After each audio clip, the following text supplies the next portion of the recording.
Today I'm going to show you how to paint these lovely Oriental poppies. My first step is to go out into the garden and do some on-the-site colour matching of the petals, and then come back indoors and draw the flowers closer together to make a better composition. I've got a number 4 brush and the colour I made earlier, which was Azilian Crimson and Orange. I've used a rubber to reduce the strength of the pencil line. Just go round and pull it in. If it's started to dry a little bit, just add some water with just the same paint, just a tiny line. And what I'll do is just get the water, dab the brush off, soften the line. So one going behind it, it's got some shadow on it, and then it goes lighter. So I'll put the shadow on to show it's darker. And then with the same brush, just take a little bit of the pigment off and use the same very weaker colour. Go round, all the way round as well. The right hand side of the poppy is darker than the left. I'll pop that on first. Use some water to pull it back because it's in slight shadow from the one above it, but there's sun shining through. And the same again here.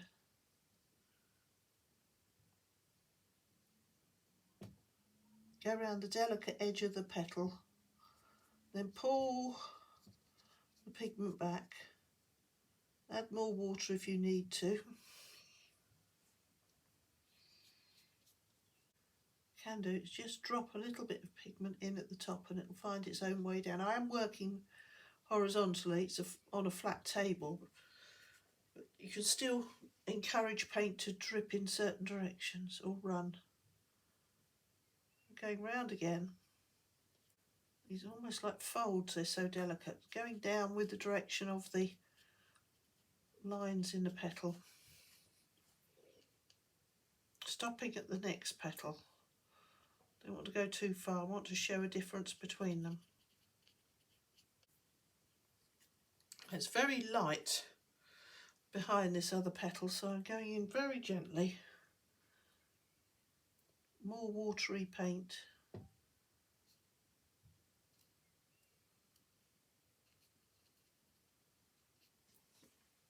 I'll go forward now because there is a sudden colour change. This petal is up against the middle of the flower and it goes all the way around the corner here and overlaps the one that I've already painted. And then this side there's a huge shadow which I can put in first, and then the rest of it is almost white, it's so thin and with the sunlight bouncing on it. So I've now got to fill in the rest. So this is going to be the brown marks on the petal, but there's a petal that goes all the way down here and it's quite dark and then goes back up all the way around like that. Now I need to have a change of pigment because it's much lighter, so what I'm doing is using the smear that's left on the palette and adding lots of water. I let the water do the work.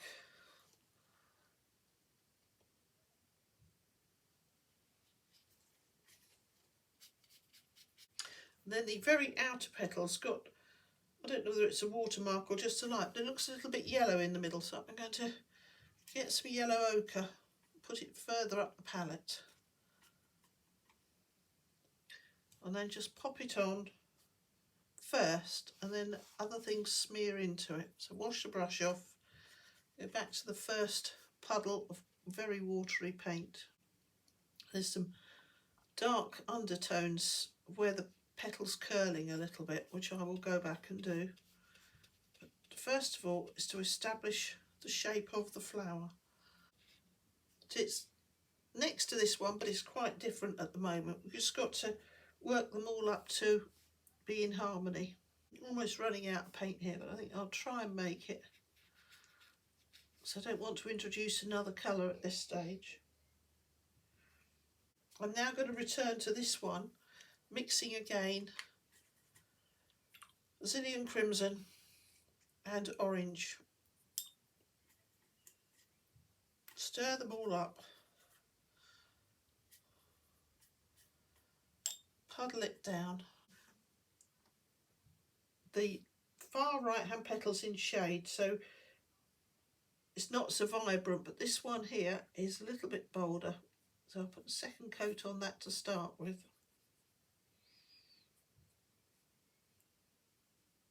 Follow the petal round.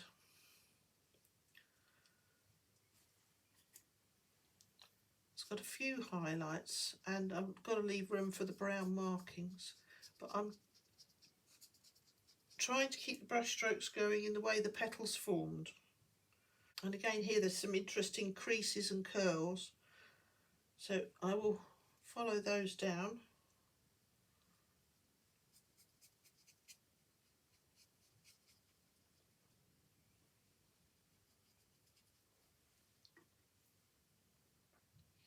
And again a shadow.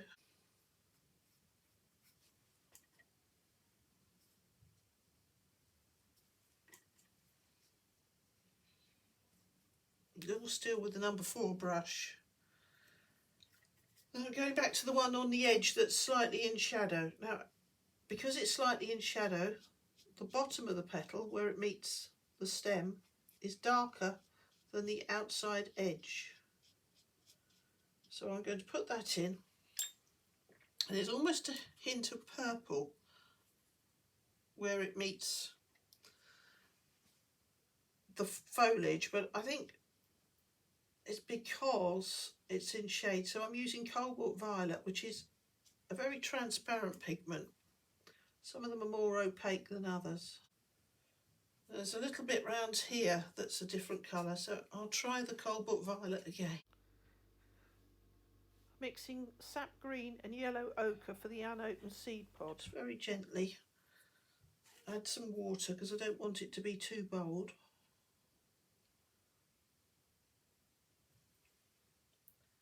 Now on this one the seed pod isn't really showing, but I need to put something underneath the dark colour, so I'll just put a smear. I've just rubbed it back a little bit. I can still see it. I haven't done the middle because I haven't got familiar with that yet. And I'll just follow the petals round again. Most of these are all catching the sunlight with a slightly purple edge. So I'm going back with exactly the same colour.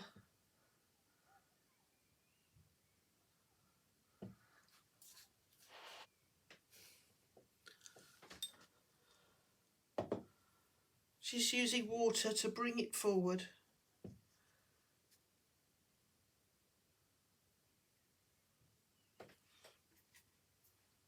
And a slightly purple edge on this one, which I will add afterwards. It's almost like a pencil line. It goes all the way around to just lipping over the stem and then stops. Put the stem in afterwards. Then there's a gap and another petal. Just wash the brush off just to give a difference between the petals. With delicate flowers like this, less is more. Now when the brown goes on, it will change the colour values of some of these, so I'll have to perhaps go in again. But this petal is the same colour in shade, it's only the edge that's purple. Following exactly the same principles on this 4th poppy, just working my way around, picking out the shapes of the petals and the shadows and the highlights. It's very important to try and get the exact shape of the petals because that's what defines it as a poppy. If you're getting a bit lost, concentrate on the outside of the shapes of the petals and don't worry too much about the inside. This one's got lots of little nooks and crannies and there's highlights every now and again. You just have to keep looking for changes in tone and try and put a little bit of a warm colour or a cool colour in. You know, mix the orange in one area and the crimson in another. Flowers do blow in the wind even when you're photographing them. So you can find that something that's apparent one minute isn't the next. And then take it round the top. I've got a drip there from earlier. Just wriggle that off. And then brush strokes going down here to show the shape of the petals. I've mixed Prussian blue and Azilian crimson and a very dark brown. You've got to make the lines to show that it isn't flat, it is cupped. A few wiggles here and there. And that will affect the colour value of the pink. And I'm just leaving a ragged edge here because that's where the seed heads will go. And then going back to the original colour on this side.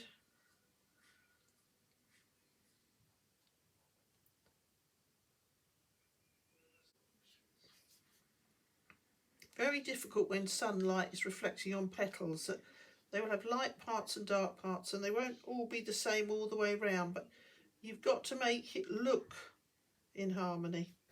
These petals are fairly transparent, so where the sun is reflecting through, some of them are looking a little bit more crimson, especially this one. So just showing the veins on the petal.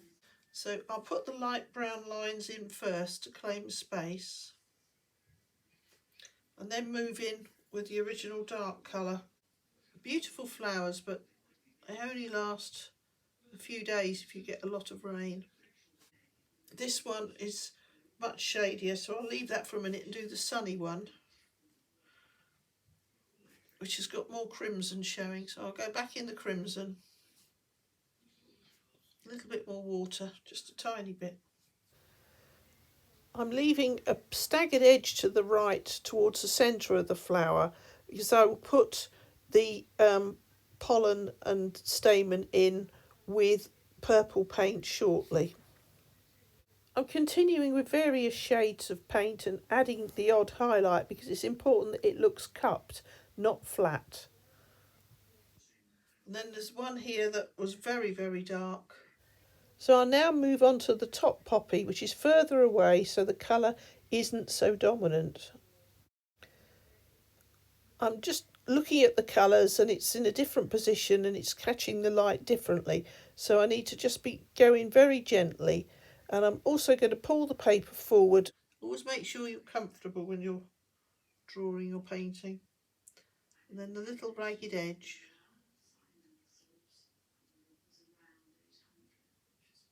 And it goes down to a curve. This brown area is curved and it goes down to a point, and I've got others peeking out from underneath the petals, so the colour is so dark it's going all the way through, but it's not quite so strong as looking at it on top. You have to look carefully before you pop the paint on. I've got other dark areas that are peeking through, and it's important to have some variety. You don't want everyone to be exactly the same. I've put the green flower bud in and a stem, and I'm working my way over to the left. At the same time, I'm going to put the centre of the poppy in. The carpo on top does have red line. The sun is hitting the stem from one side, and I want to try and highlight that.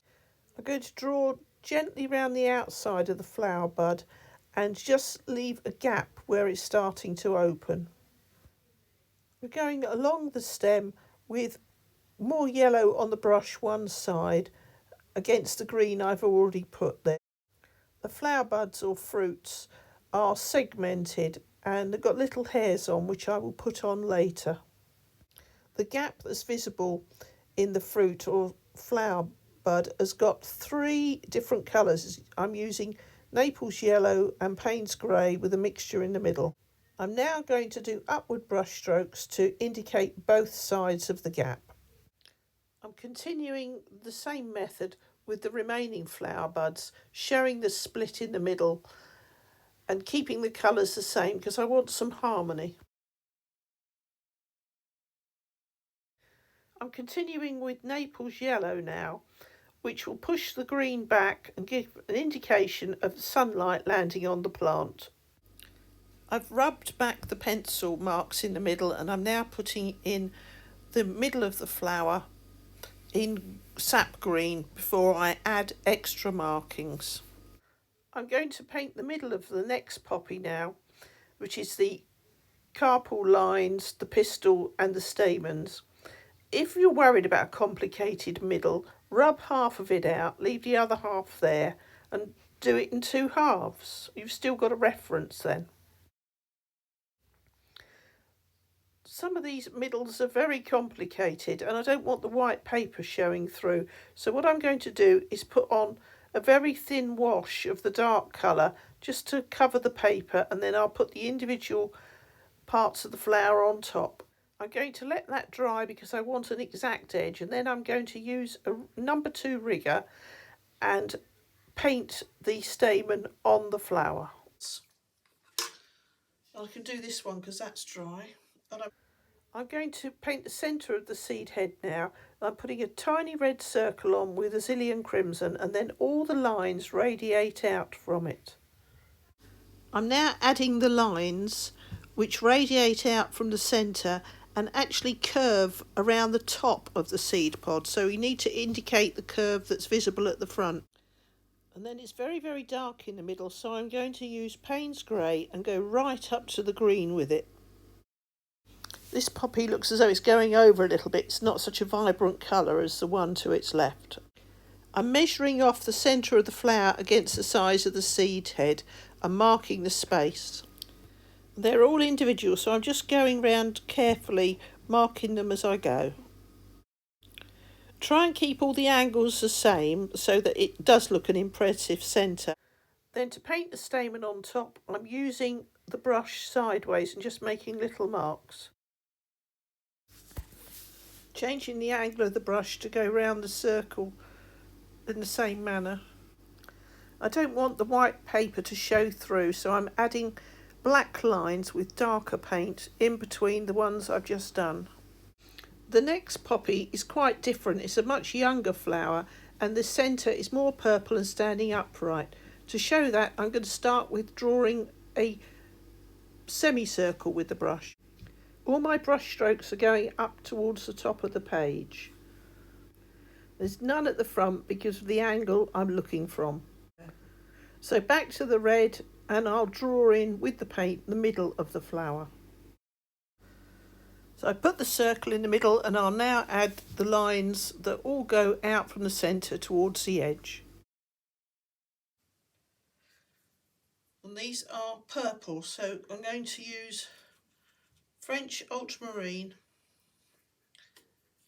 and crimson because I don't want to get too close to the colour of the brown. I want to separate it. I'm measuring the stamen off against the middle of the flower and other areas just to make sure I've got the right scale. Because of the angle I'm looking, I can only see the stamen, so I'm just making little marks which fall from the centre.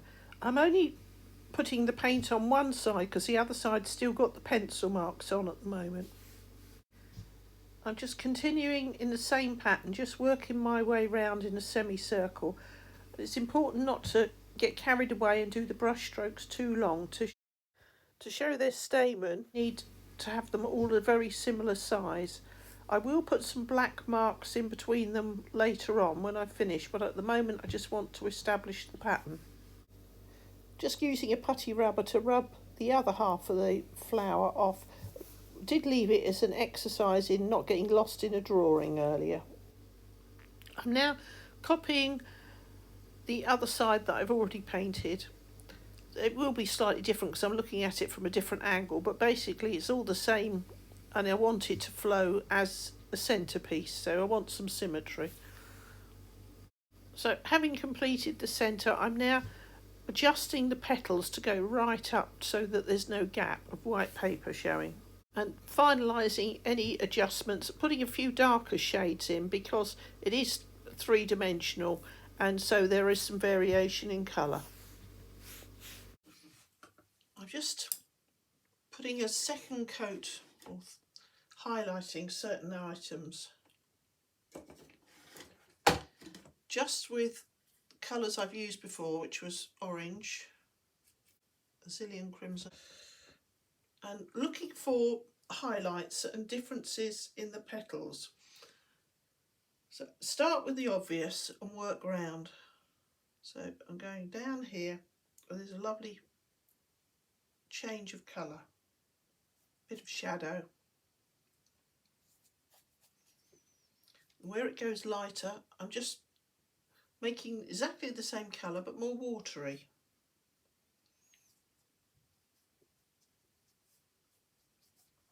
And it's very good definition between the two petals now. Now it's very light there, but it's got some dark streaks in it, so I'll pop the dark streaks in.